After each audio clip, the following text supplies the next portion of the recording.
Hello, and welcome to the Modern Romantic Podcast, where we celebrate and inspire romanticism through passionate people doing incredible things. Hi, I'm truly outrageous. Hi, I'm Trey, and I am joined by someone who likes to match that truly outrageous energy, Emily. Hi, Emily.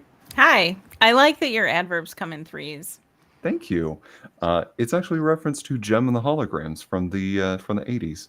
Oh, I was thinking of a recent episode where you said like the word interesting three times in a row, and those are your adjectives coming in threes, and now it's your adverbs. And I think maybe it's contagious. No, that's my dementia talking. Why they come in threes. Um, but seriously, sometimes I cannot think of a word, and so what comes out of my mouth is exactly what I repeated before, Yeah, and it just no shame. happens, No shame in that.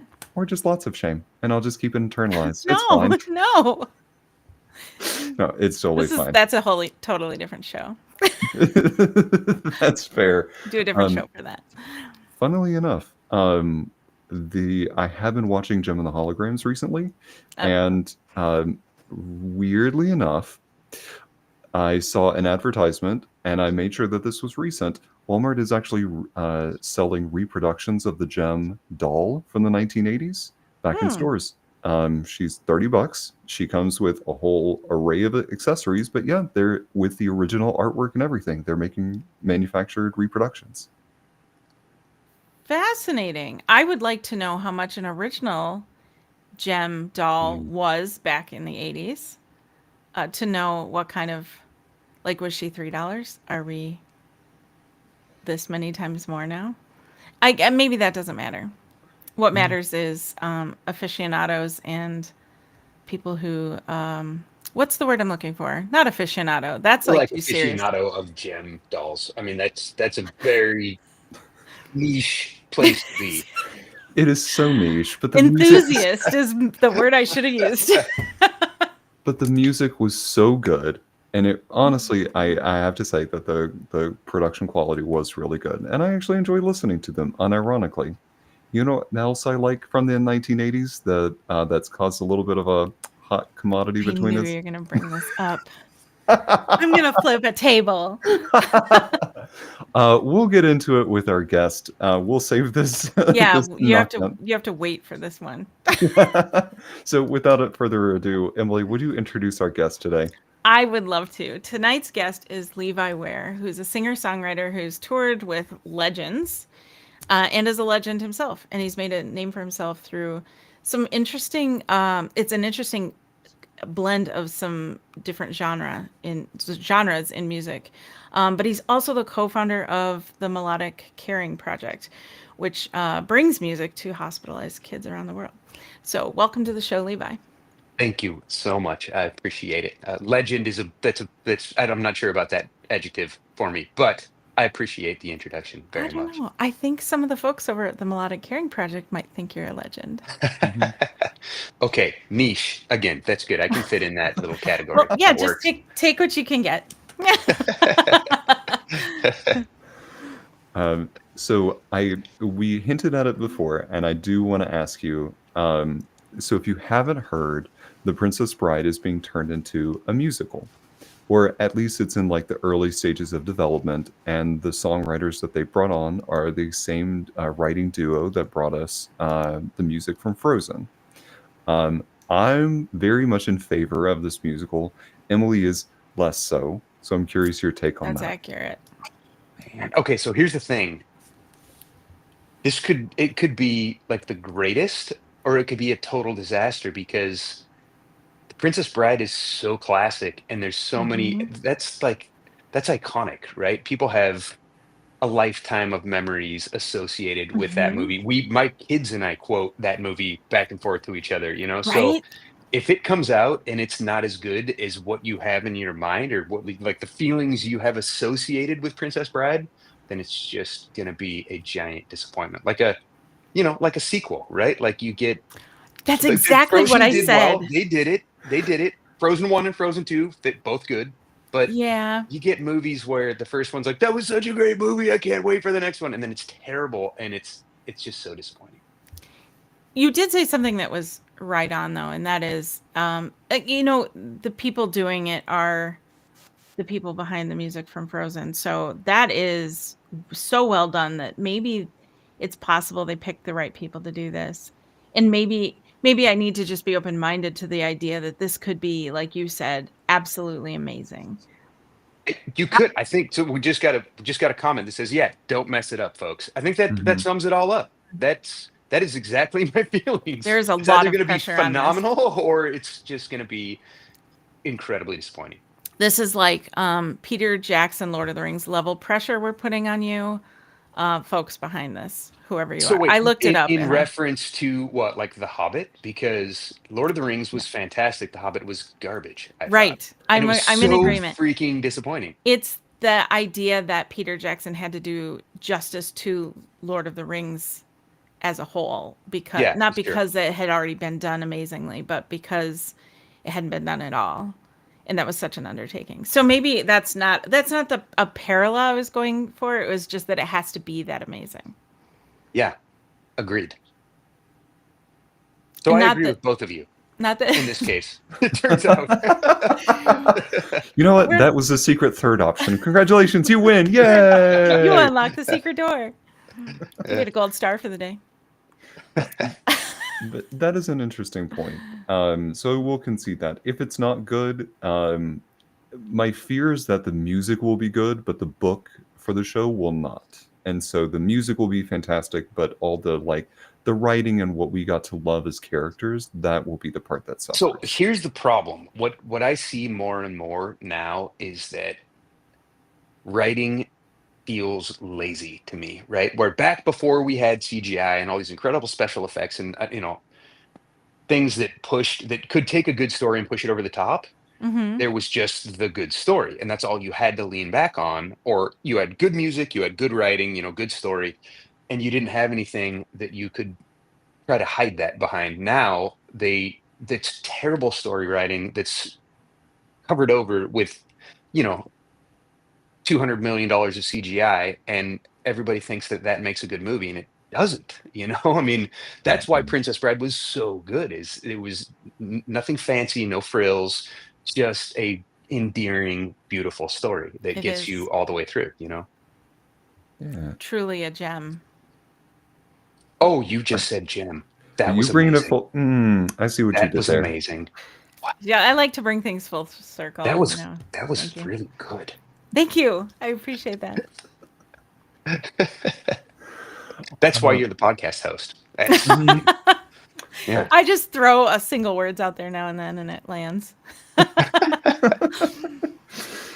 So, taking this in a different direction, Levi, I while doing research, the one thing that I want to know about your journey into music is how it really got started. Because I could find some things on your YouTube channel from about 14 years ago, but And I here's a clip. and here's a No, clip just now. kidding. We But won't do that to It's a you. song from Jen.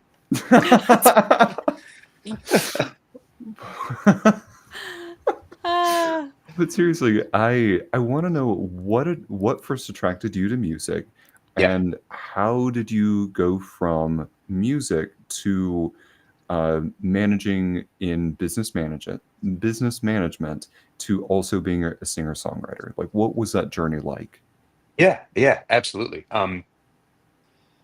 Okay, how do you go back to where music first caught a hold of you? Because here's my feelings about music is that it is a language. It's universal, right? It's a language that everybody speaks, even if they don't realize they do, or they all resonate with it. And you can see,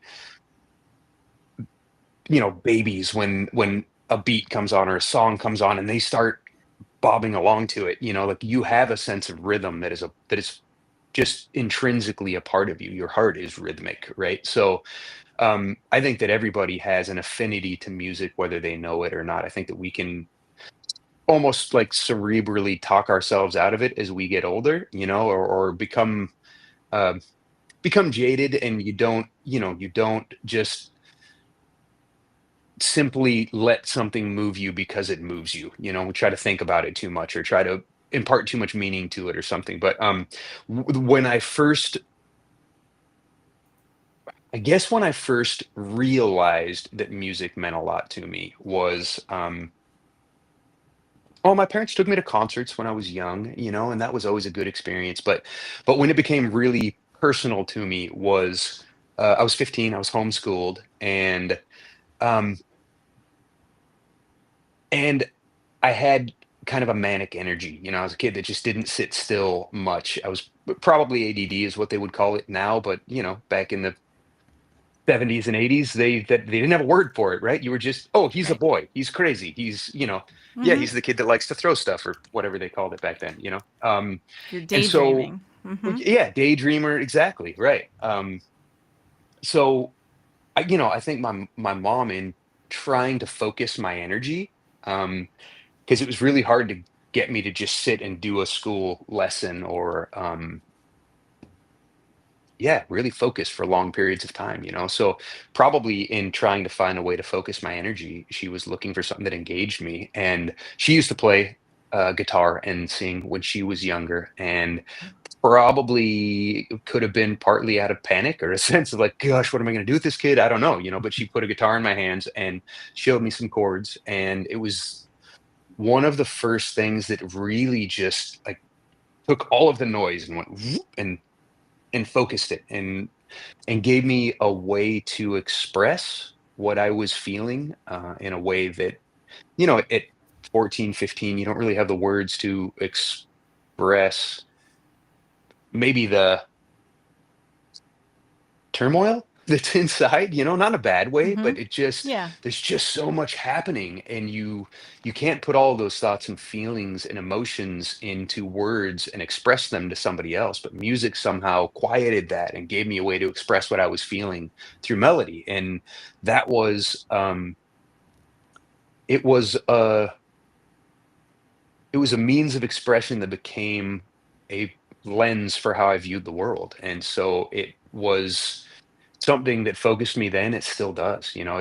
It has somehow managed to be central to my life ever since it was introduced. And it's the more I invested into music, the more I realized that it was a relationship that was reciprocal, and it wasn't just me investing my time and energy into it. It was giving energy back to me, um and opening the world to me in a way that nothing else could. So it was Okay. just this it became a journey that was really beautiful, and brought me into living rooms that I wouldn't have visited, and introduced me to people I never would have met, and brought me into states that I never would have seen, into countries that I wouldn't have gone to. And so it just really took the whole world and broadened it up and made it something that was not just accessible, but beautiful, and almost was like when you go into a room and you don't know anybody, to have one person that knows other people and can make a friendly introduction makes everything easy, Oh and yeah. like a friendly experience. And that's what music was. When I would go into a room of strangers with a song, it was like this soft introduction, and all of a sudden it made it all easier and kinder, and I loved it. What a great analogy. Yeah. Because we all want that ability to have to be introduced or to have some connection with the other people in the room, and that's really magical. That's Yeah, awesome. and that's Yeah. it. I really that is how I view music, is, call it magical or miraculous, or it's one of those adjectives that it is, it's elusive, because Mm-hmm. you can't quite wrap your hands around what it is. It's this ethereal thing that is a deeper connection with the people around you. Mm-hmm. I say that I say something like that, maybe not as articulate, but I say something like that when it comes to being on stage and being in the theater, because there's this Yep. unsaid connection that you're trying to make with the people in the audience. And if I can look at and just see one person that's looking at me so intently as I'm intently looking at them, then I know that I'm doing my job. And there's an unspoken connection that you really can't you can't really describe it except electric. Yeah, in theater, it's called the fifth wall, right? Where if you can break that barrier between you and the audience, where all of a sudden you are now having a shared experience. You're not doing something for them, you're doing something in exchange with each other. That's just a really amazing, uh, yeah, it's amazing way to exchange energy. No, something you said um, was about that you felt fairly restless, and that people might describe that as being like ADHD or ADD. Hmm. But they've also talked about how when you have so much want and desire to get something outside of yourself, it can manifest itself as like restless sort of energy or like Yeah. in different ways. Do you feel like it was just an like a desire for something creative to come out of you, or do you feel like it was kind of truly a restless energy? That's a really great question. I when music began, I didn't think that it was about creation, you Hmm. know? I mean, I or at least maybe I just didn't recognize that that's what it was, because it was, um, like I say, it felt like almost, like being given a language to express yourself that you didn't realize that you had, So it broadened your ability to communicate what your experience was. And I Hmm. think that everybody wants that, I think what people want is to connect. People want to I think we deal with a tremendous amount of isolation, and it's wild. I think that's something that is maybe almost like a plague for humans, is that and you see it in depression, you see it in anxiety, where your first response is to, I feel threatened or I feel overwhelmed, I need to separate. And the reality is isolation is the most harmful thing, so you're retreating into the very thing that harms you. And what we need is connection and somebody to express and to be seen and heard and understood by. And that's the desire that I think is actually more fundamental than the desire to escape. It's the desire to connect, but it's the fear that you're not going to be able to connect that causes you to want to escape. And so that's what music was for me, was this thing beyond all of that. It gave me a way to connect beyond having the words to say it, I Hmm. guess, so there was a connection that was deeper than my ability to put my thoughts and feelings and emotions into words. And that was a beautiful thing. And I think too, some people don't. We're not always taught how to connect when we're kids. We don't always No, know what. absolutely. We don't always know how to take that step, and so withdrawing, isolating, feels more comfortable Yeah. because that's what we do know how to do. Yeah. 100% agree. We do have a question in the chat, and I think I'm gonna direct this at you, Levi. Um, Emily and I have talked about this question, but I'm curious your answer. What does romanticism mean to you? It's funny because I think you could look at it as just the face value relationship between two people who have affection towards each other. But I think deeper than that, romanticism is, if you look at like the romantic languages, right? Latin-based languages. It's Man, I think romanticism in art is it is a means of expression. It's like making the world approachable, if that makes sense, right? If in music or in if you look at a play or that sort of thing, the fact that you're bringing a whole crowd of people together that have completely different backgrounds, different experiences, different upbringings, and creating a sense of shared experience and of love. There's a I don't know, if you look at like I say, I see it as almost expression, you know, Yeah. a way to let people express and experience each other and each other's experiences, because through that, then you have a much broader perspective of the world. And you said something that's really key there, because romanticism being something that kind of focuses on raising up the individual, you know, through, in this case, connection and in expression. Those things, those things are part of it, and I can see why that would be how that speaks to you.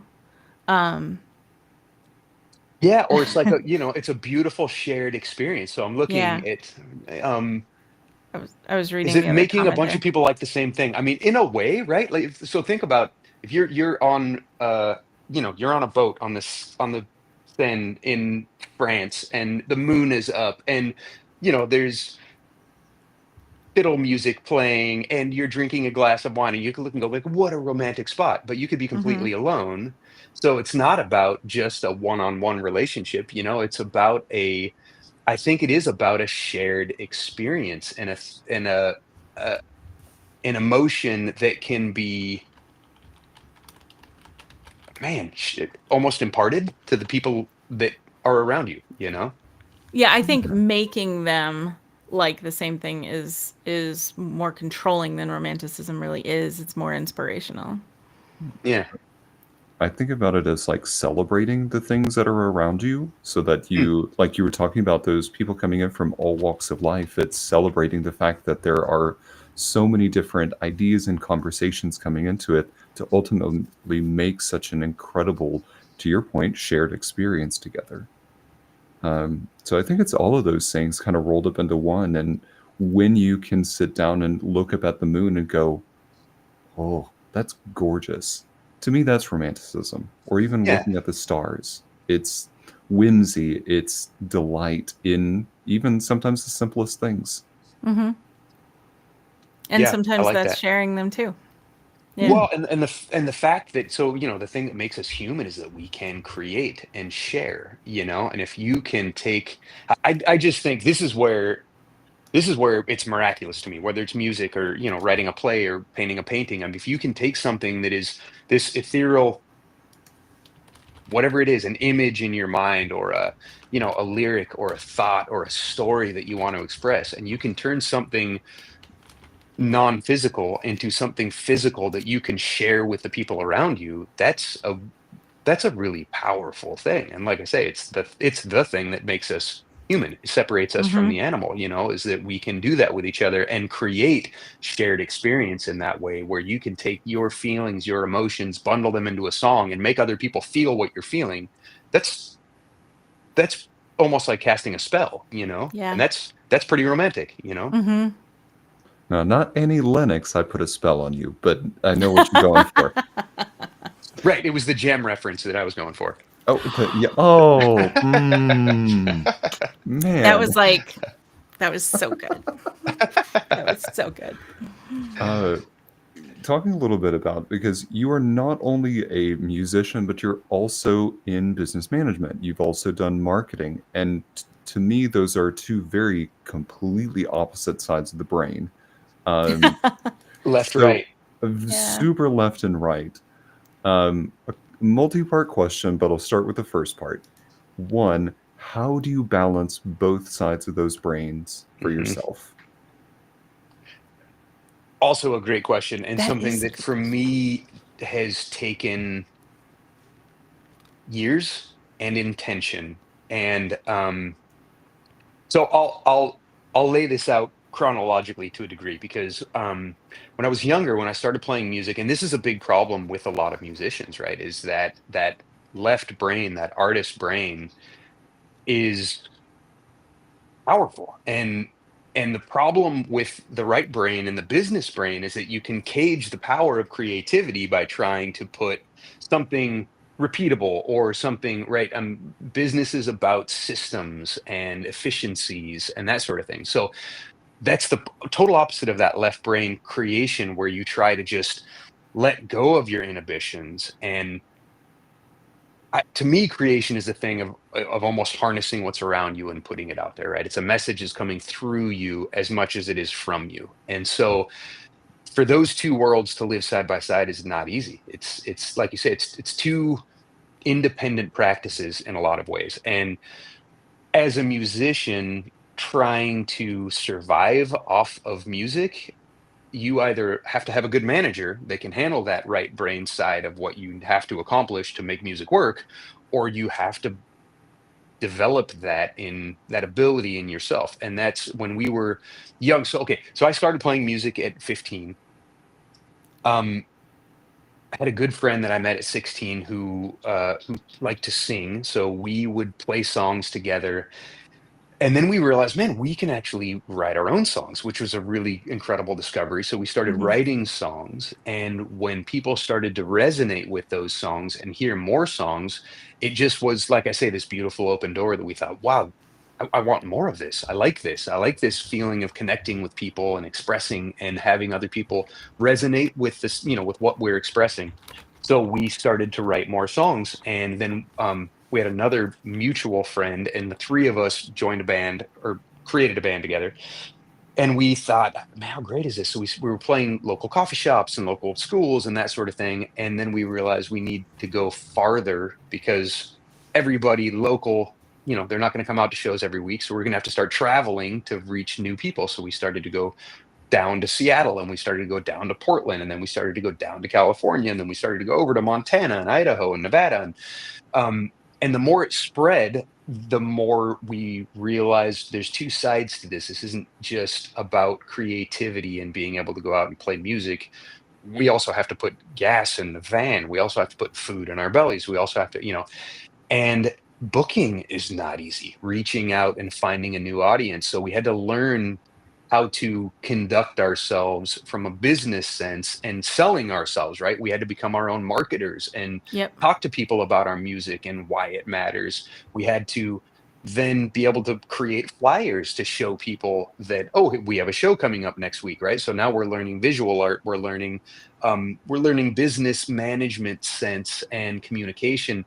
After we play a show, we have to settle the show, and we have to collect the money, and we have to figure out the percentages, and we have to write. So there's a ton of business related to the industry of music, and that's the hard part, is when you really get into it, people will say it's 90-10. It's 10% creativity and 90% business. So if you don't have a manager or a team, or you're not making enough money to hire those people, got to do it yourself. And Yeah. so that's where a lot of my business sense came from, was from booking, touring, marketing, all of the math associated with settling shows. And okay, well, we have to take this cut just to run the band. What the rest is divided in thirds or fourths, or however many band members we have. And man, we have subscriptions we have to pay for, if we have EPKs or that sort of thing we need to send out. We have a website we got to pay for. We have hosting we have to pay for. So all of that stuff is conflict of left and right brain, I love and I that. had to develop it all as I went Yeah. along. So now that you've developed it, I'm sure that you've got some tricks of the trade of like how to keep yourself going with that, more than just like putting food on the table. So my follow-up question to that is, how do you find the romanticism in the business side of things while still having enough for the creative side of yourself? Yeah, I think that question was perfectly phrased for your podcast, but is also the crux question that derails a lot of musicians away from the thing they love. Because you have to find a place as an artist where you do what you do because you love it, because it has romantically captured every aspect of what you are and who you are. And you're going to do it whether people care or not, whether people are listening or not, whether people are supporting or not. Right. And, um, if you look at romance as relates to love, it's like two people who love each other that came from different worlds, aren't supposed to be together, right? And yet somehow find a way for their love, for their commitment to each other to overcome all the obstacles. I mean, it's what how many movies are written about this, you know, the guy from the wrong side of the tracks meets the girl from the, you know, that's that's what it is. And you in music have to decide I'm doing this because not because it's what I love, but because it's what I am. And I can't not do it. This I'm gonna do it at whatever level I can do it. And once you discover that secret in music, then you'll find a way for it to fit into your life or for your life to fit into it or however that is, right? You find a way to do it on an ongoing basis. And for me, I toured for 15 years, I would say. I love it. I love touring. I love everything about it. But it can be really brutal, you know? Hmm. And there whether you're a playwright, whether you're an actor, whether you're a painter, whether you're a, you know, any form of that romantic expression, you will hit a crux point where you it becomes a burden on you, you know? And trying to figure out how to live, how to survive, how to see to all of your responsibilities while still honoring this passion that you have can be I did actually a podcast a little while ago about this, about how this point where your passion becomes your livelihood can be the death of your passion and everything that matters to you Hmm. because you tend to key in on the things that sell the best or create the most, you know, maybe in today's world it's the things that create the most thumbs up or you get the most likes or you get the most, right, you get the most social media interaction. And if in your creative journey you stop doing what's genuine to you and authentic to you in your life and start doing the thing that you think other people are going to want to hear because it will sell more albums, it will get more likes, it will get that's the death of that passion for you, you know? And that's a really hard line to walk. And a lot of times you have to something's going to die, you know? For me, I always thought that I was going to be, you know, a big household name touring musician. That was the thing. That dream had to die so that my passion for music didn't die, you know? Mm. Hmm. And when I walked away from music and realized that I had a certain amount of arrested development because I was so focused on this dream of music being my career, my life. I had a lot of other areas in life that I needed to develop that I had put on hold because I was so focused on making that dream happen. And when I finally realized in order to be healthy so that I can continue to create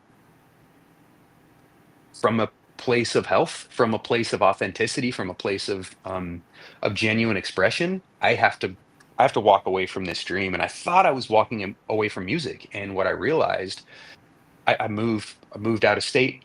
I wholesale changed almost my whole life, you know, and moved away thinking that I was leaving music. And what I realized is music is in me. It's a part of me. I'll never leave it. Whether I'm sitting on my back porch playing a song for myself, whether I'm playing for my kids, or whether I'm playing in front of a crowd of, you know, 10,000 people, it all comes from the same place. And that's where it thrives, you know? So for me, that's maybe that's how those two things live side by side, you know? I mean, that's Hmm. where the Melodic Caring Project came from, was from um, looking for that place where that passion could still thrive in a new form, you know? I like that you put it that you put some other things on hold and that you were comparing what was most important to you in life as Mhm. to maintaining that focus on and keeping that passion. A friend of mine made a post recently that his outlook on a lot of like young people now is focused so much on they think of this like the business of getting booked, blessed, and moving on to the next gig versus making something that they can truly stand behind as like a true work of art. And Yeah. while I understand that from a certain sense, that's where I think a lot of people get burnt out super, super quickly on that.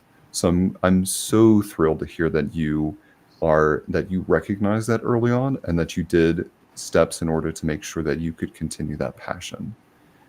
In that respect, you also mentioned that your project, sorry, not your project, but your, I can't think of the proper word to use for it right now, but you mentioned the melodic caring project. Yeah. So I would love for you to tell us about that, Yes. please.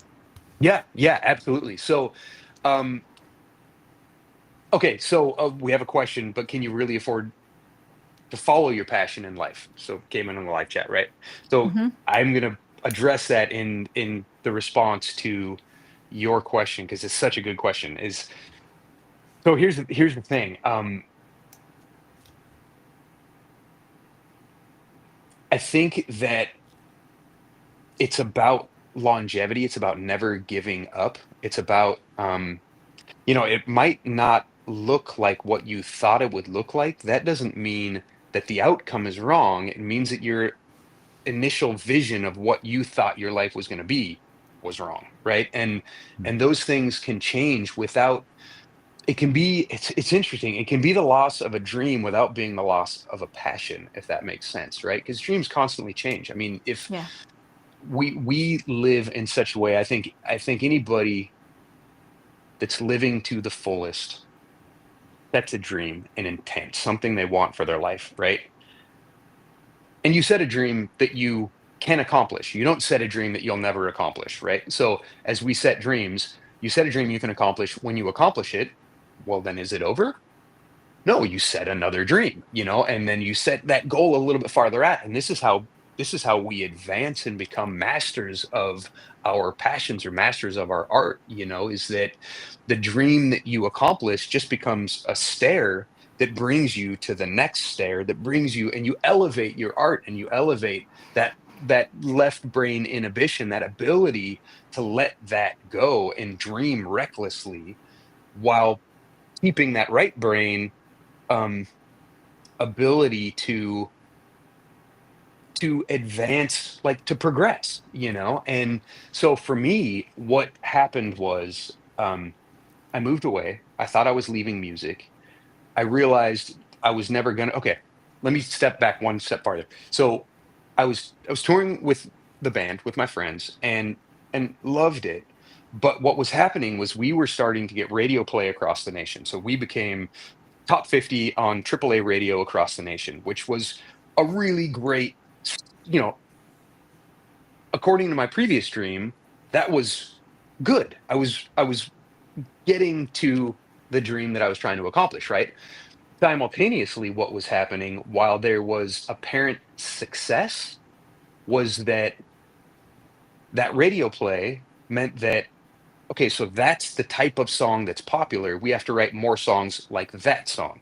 So we changed our expression to write more songs that we thought were radio hits. Well, that's not what the dream was ever about, right? My music was this passion, this authentic experience of communication that by the nature of what it was had to be had to evolve, had to change because I was evolving and changing, right? My Hmm. life was evolving and changing, so the music had to evolve and change. I can't just write the same song over and over again that's going to be a radio hit because that's not real. That's now chasing something that's not authentic.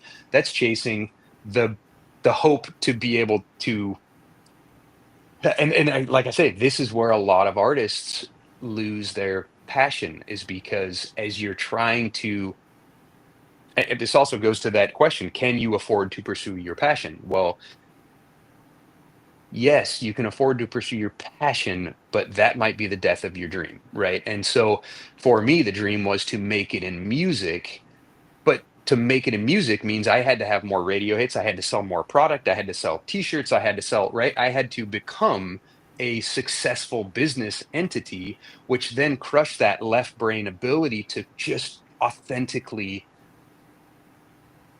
live, express, communicate. And what I realized is the more success we had, the more I was becoming disjointed with the passion and the thing I loved that inspired it. Mm-hmm. So that wasn't success in a lot of ways, right? And I think if you look at, there's a lot of artists. Okay, look at the Chris Cornells. Look at the Shannon Hoons. Look at the people who they've done it. They have reached the peak. They are household names. They are huge artists. They're incredibly talented, and yet they're insanely depressed because it's the dream that they had set out for themselves wasn't healthy for them. It wasn't. It became disassociated with the passion, which is what they needed, with that sense of connection, that sense of being, of being valued. And we see this a lot with artists: is you become a product and you become your own product, and then you have to pimp yourself out as your own product. Well, that's not where the passion ever came from. So for me, I hit a point where I realized the industry, or success in the industry, actually wasn't the dream. To be able to continue to authentically create and express myself was the dream. And that led me to walking away from music, and then discovering that no, music is the lens that I see the world through and that I love, right? This is the thing that makes me feel connected to the people around me. So I continued to write. I continued to, but in an authentic way, not chasing what I thought somebody else wanted to hear, but just communicating what I was feeling, what I was going through. And what I realized, it's funny because you can write the thing that you think somebody else wants to hear and realize that that's not what they want to hear. What they want to hear is something authentic. And they don't even know that until they hear the song that's authentic and they go, oh my gosh, that's what I wanted to hear. And then So it's relatable. Yes. yeah, so it's a process of discovery for both, right? Both the listener and the creator of the art. So so for me, I walked away from music. I realized music is something I'll never leave. And then it was a matter of, okay, so now how does this fit with my life? And this is where Melodic Caring Project comes in. So I had recorded an album, and my wife, God bless her, brilliant business mind, goes, "You realize that music is not a good investment, right?" I'm like, yes, yes, I do. I realize that from a financial standpoint, music is a terrible investment, but that's not what it's about for me. I record this music because I wholeheartedly believe these songs were given to me for a reason. And hey, so it's like the idea of a gift, right? If a gift, when a gift is given, when it gets to you, if you stop giving it, it's no longer a gift. It's over. It's ended, right?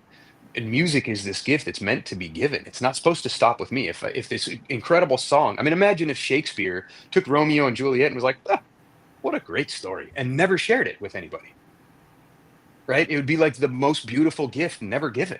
Mm-hmm. And in that way, it would be the death of a gift. And that's what music is for me. Is I've been given these songs that my job is to share them with the world. I don't know what their life is after that. My job is to put them out there. And then after that, they're out of my hands, right? They become other people's songs. And what I've realized is there's songs I've released that were never radio hits. They never would have or will make it on the radio.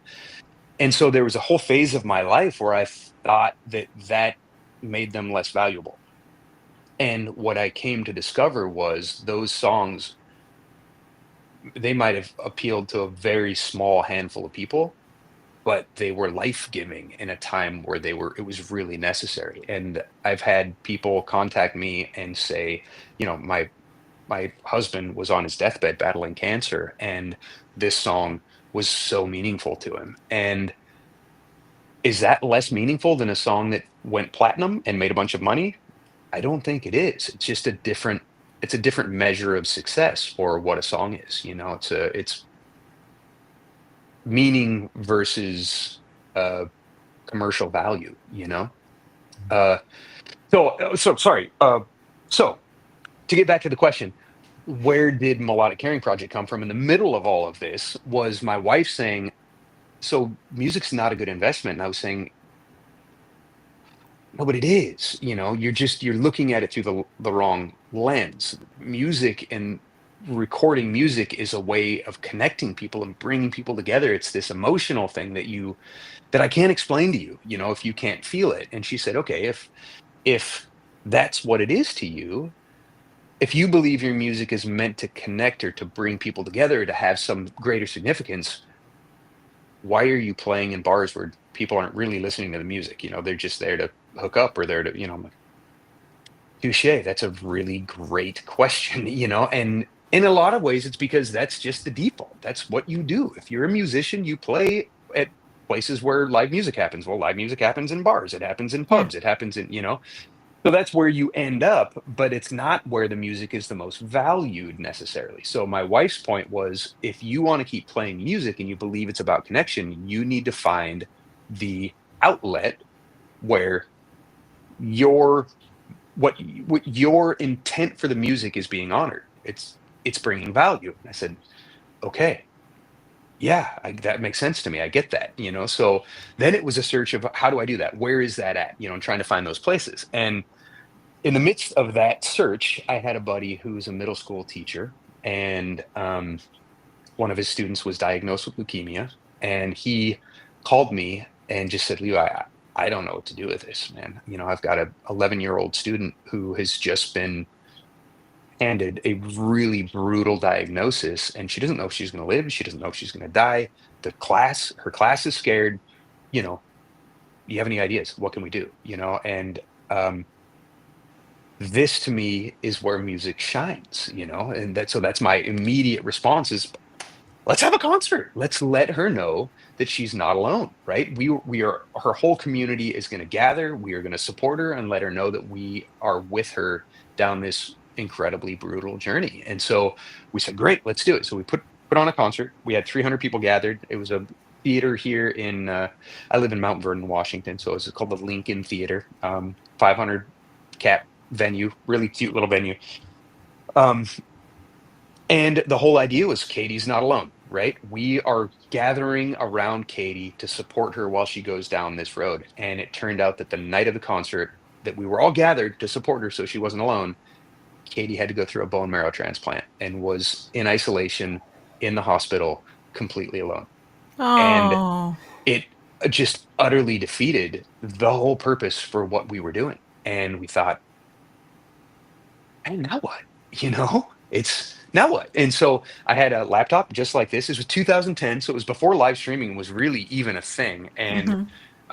I had an experience where I played a show that was live streamed, and there was a band in LA that played a show that was live streamed, and we were playing. It was like a battle of the bands against each other. It was the first time I'd ever seen this technology. I was like, that's so cool. I don't know when I'd ever use it, but I signed up for a live streaming account just offhandedly, thinking sometime maybe that'll come in handy.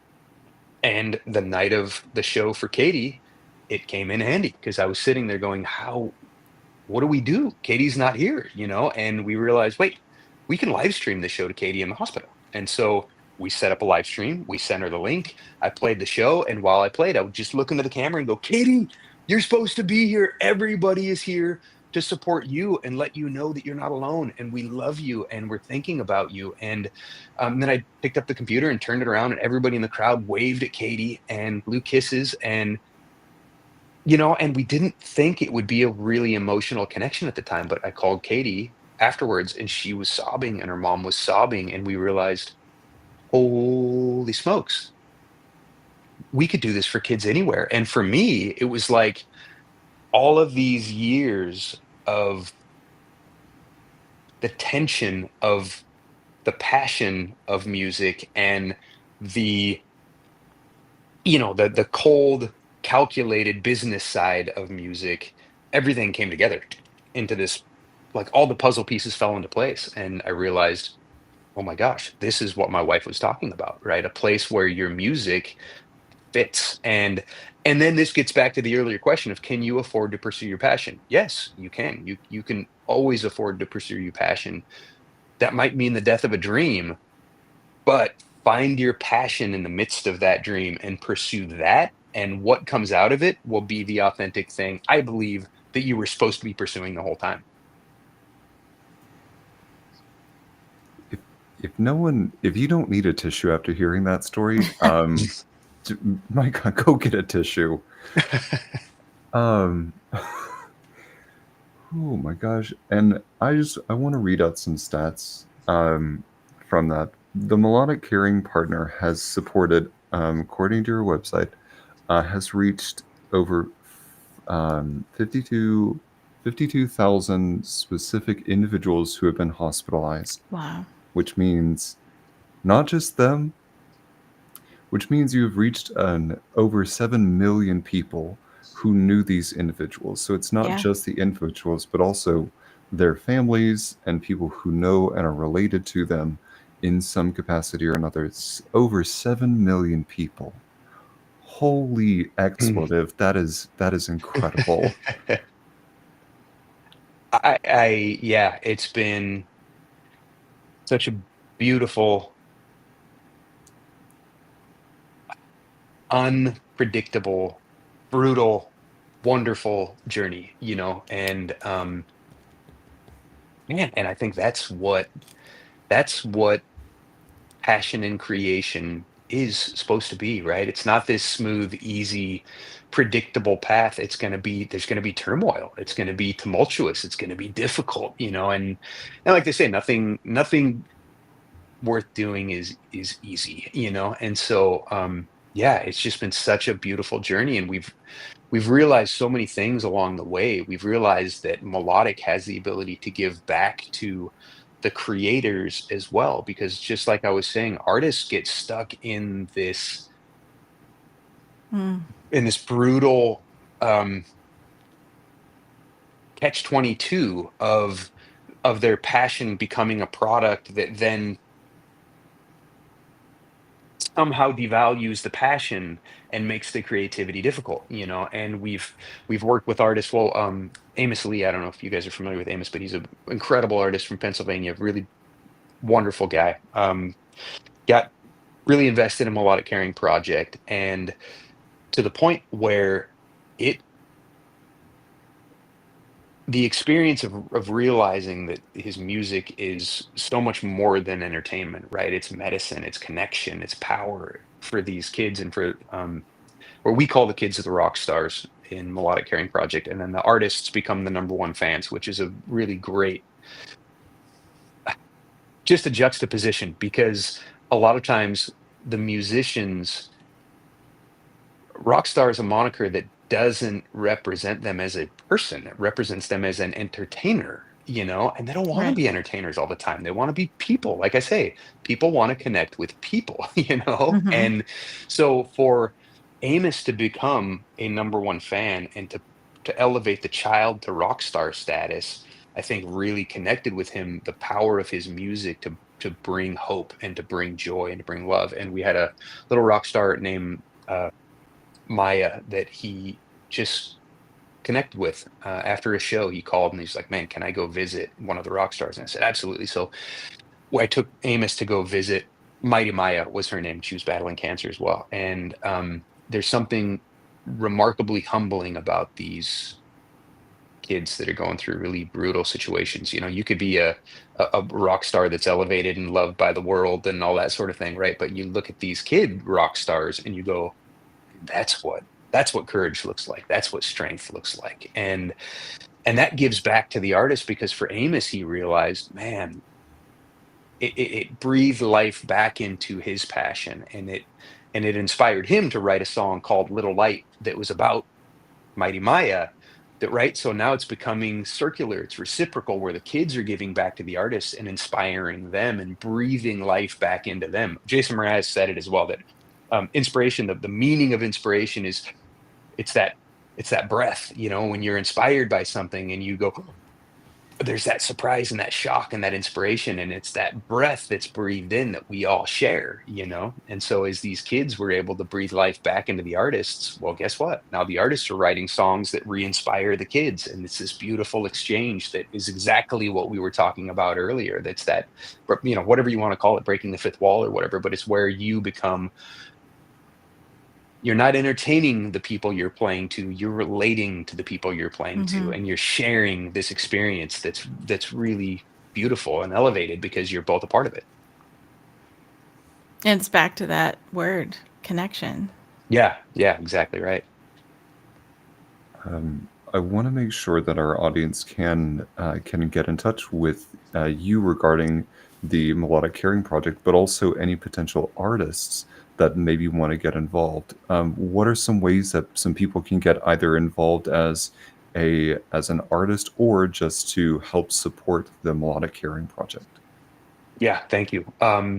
So our website is melodiccaring.org, just like it sounds, melodiccaring.org. And on the website is all of the links for everything that you might want to do. So if you're an artist, you can sign up to join us to send songs to the rock stars. We call the artists that join us to support kids rockologists. So you become more than just an artist. You know, you are an artist that's using your gift, using your talent, using your passion to send hope, to send love, to send support, and messages of encouragement to these rock star kids that we support. So you can go on, sign up to be a rockologist with us. We would love that, and we will pair you with rockstar kids to do song requests, and they'll send us song requests. We'll send them to our rockologists. You can learn a song, record a message of love and hope for these kids, and send it back to them. And it's just incredibly powerful for them to know that they're seen. You know, and that's one of the things about the live streams. I mean, that's what all of this is. Connection is the word, Emily, because that's the whole point. When these kids are going through profound illness where they're separated from their friends, their family, their peer groups for extended periods of time, they start to feel like they've just become invisible. They've slipped through the cracks of society, you know, um, and when all you have to look forward to is a needle poke or nausea or medication or, a hospital meal, then the joy of life really gets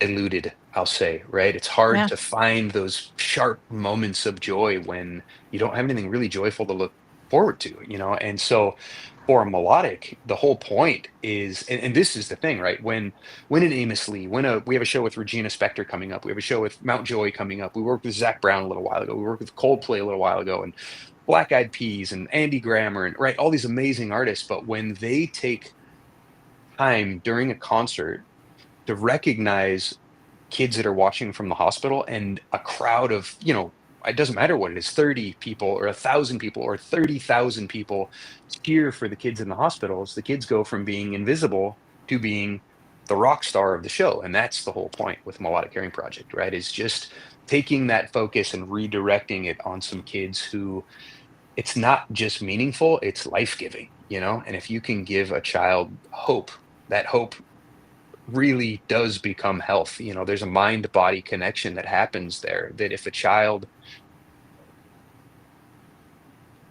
has joy to look forward to, then they have something to fight for. They have something to hope for. And there's times where just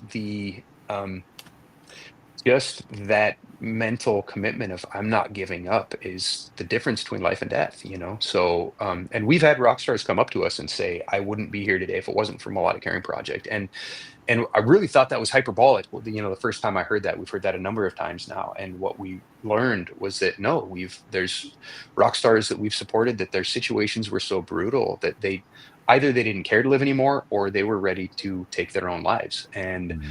when they were given a sense of hope, a sense of joy, something to look forward to, it was all they needed to get through that moment of darkness. And that's what we just have to make it through sometimes, you know? When you hear that many times with people who listen to music and they send messages to the artist, like that song saved my life. Yeah. And this is a very literal example of that.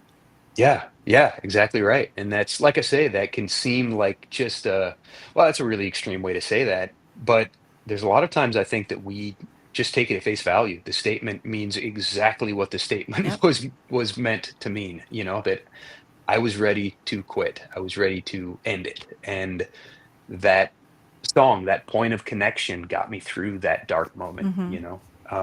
So to get back to your question, Trey, is another way that if people, if this mission, if this connection is meaningful, if this resonates with you, the mission of supporting kids and families in the midst of really terrible struggles with hope and with love and shout outs from artists and love from crowds. If that resonates with you, the program's free. It's free for kids, it's free for hospitals, it's free for artists, it's free for everybody involved. And we make it free for them because we have a support basis that believes in our mission, you know. So if you believe in what we're doing, you can become a what we call true fans, where you give $1 a day and help us bring music to kids in hospitals or home care rooms. And it might seem insignificant, you know, but $1 a day with 1,000 people giving $1 a day, Melodic Caring Project is 100% funded, and we can continue to bring connection and hope to kids in hospitals indefinitely. Very nice. That's You can amazing. also follow Melodic Caring on Facebook, Instagram, YouTube, Vimeo, Yes. and X, Twitter. Yes. And Thank you. there's one more question in the chat I'd like to answer before maybe we sign off, and that is, what is the best moment that you've experienced during your project, during the Melodic Gosh. Caring Project?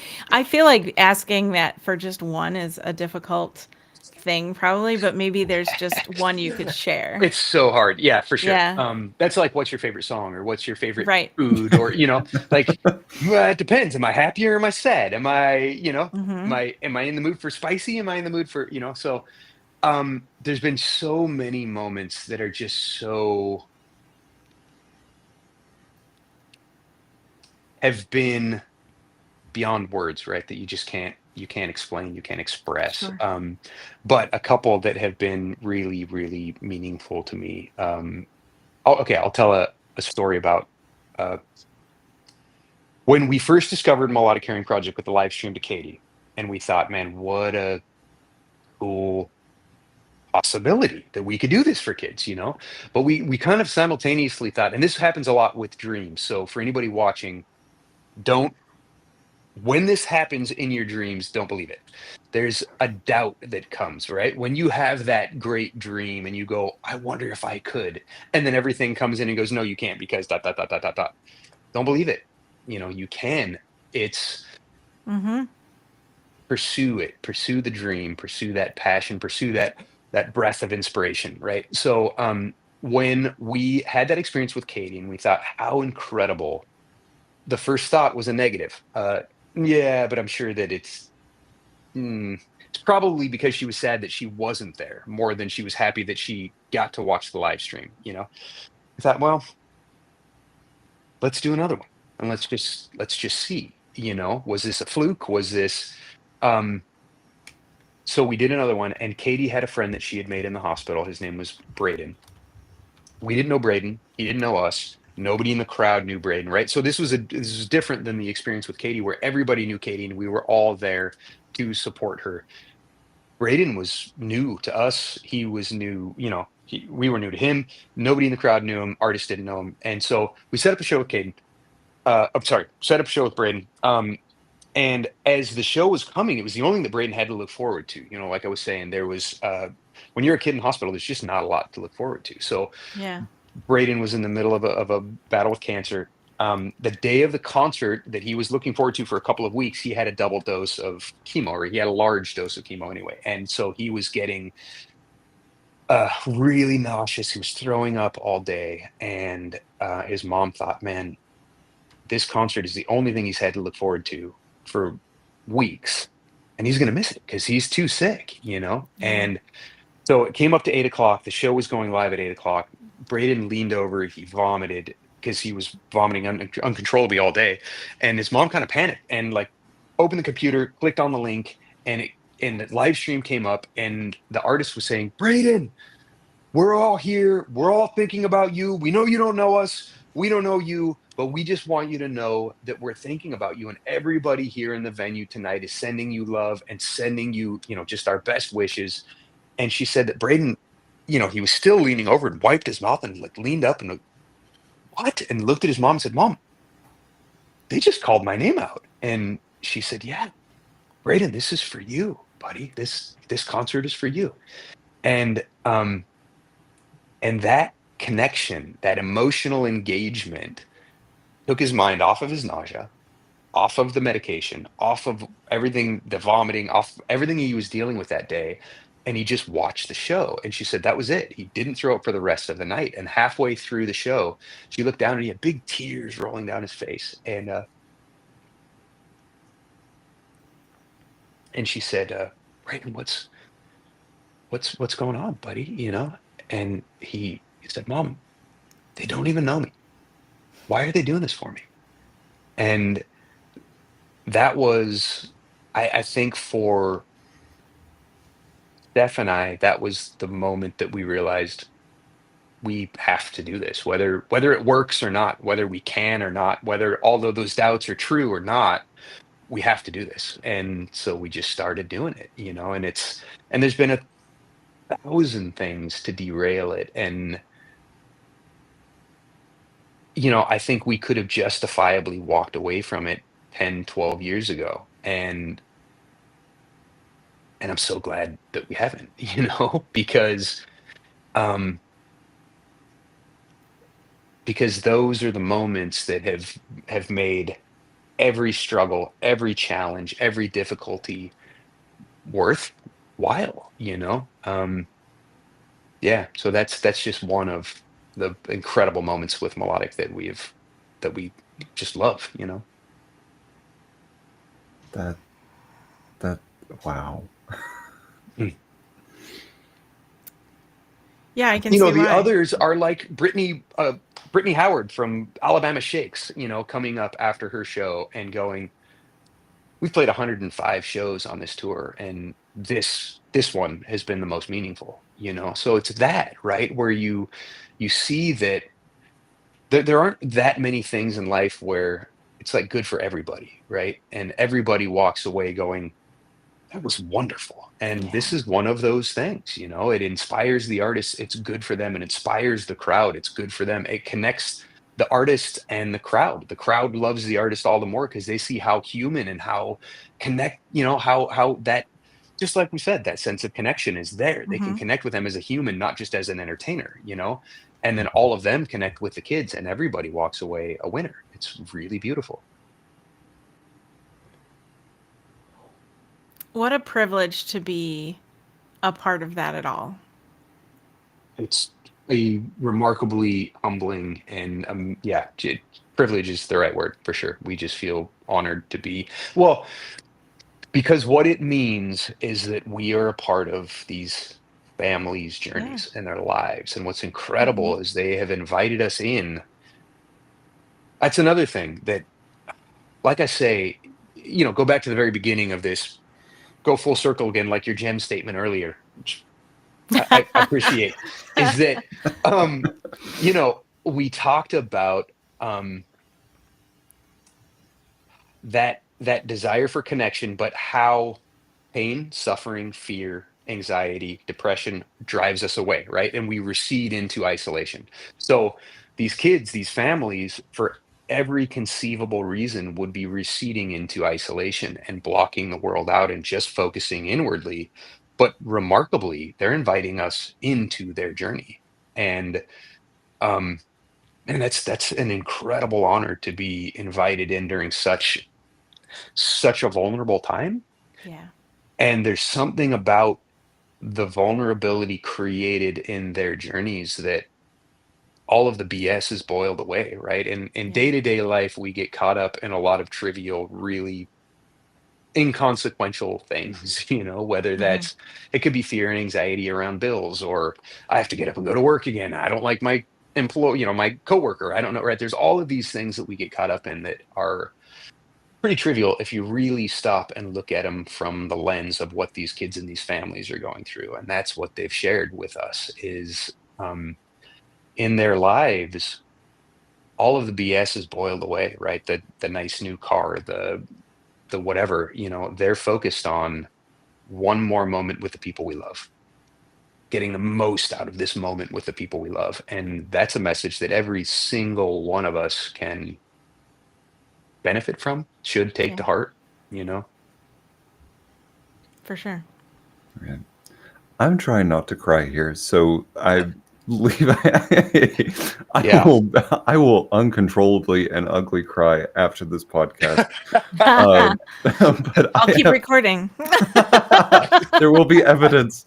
But seriously, Levi, what an amazing story. Your view on not only the musician side and the creative side, but also what you are doing that with choosing to do with this passion and with this with the melodic caring project is stunning.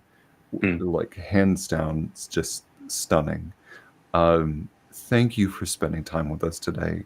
You are a beautiful human soul, and thank you for sharing that with us today. Thank you. I so appreciate you guys having me on, your curiosity, shining a light on the work we're doing, allowing us to connect with more kids, more families. I mean, it could very well be that, that there's somebody watching this that knows about a rock star or has a rock star kid that could use some support. Oh, that actually brings us back another full circle. We'll come back to the website. You can, if you want to sign somebody up to be a rock star with Melodic Caring Project, right? Somebody, you have like I say, a friend, an acquaintance who is going through a really difficult medical journey. Sign them up as a rock star. You can nominate them, and we will start supporting them and sending them love. So that's what this opportunity is as well, right? Through this, perhaps we can reach some more kids and families that need some love and some support. So thank you for having me. I love that. Yeah. Thank you for being here. Mm. As we close this episode out, this and other conversations you can find on our Patreon. Search for The Mod ROM, or you can search for our website, themodrom.com.